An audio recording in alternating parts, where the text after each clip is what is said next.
Everyone, I'm Kimberly. Hopefully you are tuning in for the second time and you just saw my previous video. If not, this is the first time you're seeing me.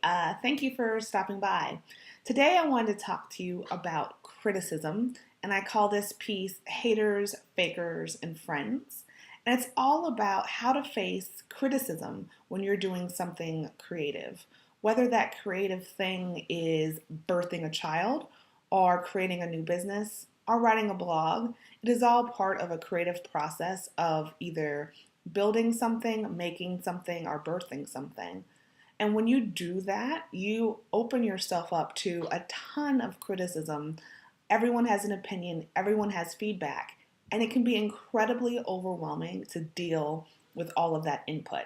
So today I want to talk about the tools that I've used in the past to help me process and decide what to do with criticism, whether it's negative or positive. So I started my career as a figure skater, which you can imagine is incredibly competitive. It can be incredibly subjective, and it can often be based on your looks. And so I grew up pretty okay with feedback that was sort of nebulous. But as I become an adult, I have found that I've become more sensitive. I guess we lose that childhood energy and we take things so personally. So my first piece of advice is detaching yourself from the outcome.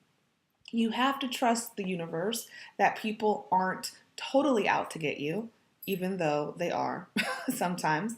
But you have to trust that the universe has a message for you to hear, whether it's negative or positive, and that you have the strength within yourself to take action on that. So the very first step is to detach.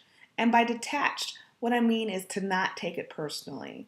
So if you are creating art or writing a poem or starting a business, those things are manifestations of how you see the world, but they are not you. The business is not you, your book is not you, your art is not you. And so you can't take things personally and recognize when people are critiquing your creation and not critiquing you. With that lens, I think you can better appreciate both positive and negative feedback. The second thing that is really helpful is to understand the source. Is this someone that you respect, or is this a hater? Someone who's either jealous of you or someone who's just overly critical? Or is it a faker? And I want to point this out. A faker is someone who's either a close friend or a family member who only tells you what you want to hear. And that's not really constructive at all. And so it's really important to see if someone's a faker or if someone's a hater, and you can dismiss sort of either side of that spectrum and really focus on constructive feedback. One of the ways to get constructive feedback is to ask a ton of people. That way, if you are looking across the spectrum, you can start to see patterns. Are you on track or off track directionally? Additionally, what you can do is examine where you get sensitive. Sometimes people will say something and it will just create this spark inside of you that you will get really angry or defensive. Examine what it is within yourself that's creating that moment, because it might be an internal bruise that you have that you need to work through. So once you've sort of listened with, an open heart, with open ears and not been defensive, you've considered the source who, whether it's a hater or a faker, is sharing that input with you. You need to decide what are you going to do with that information.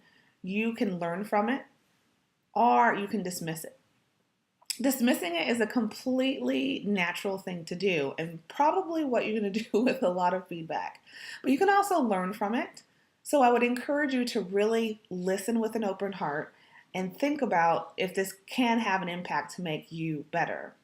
And then the final thing that I would mention on it is to assert yourself.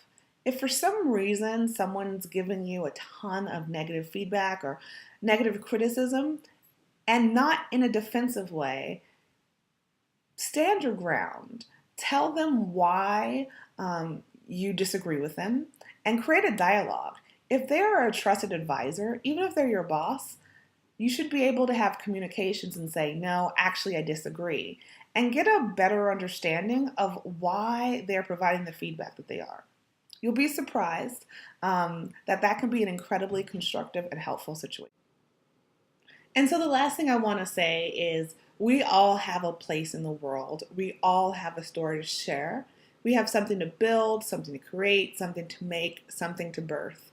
Don't let your fear of criticism or a deluge of negative criticism hold you back. There's a famous saying that says, the number one way not to get criticism is to not create. Happy creating, everyone. Thank you. And as always, please leave your comments below or send me an email here and let me know what you're thinking. Thanks, guys.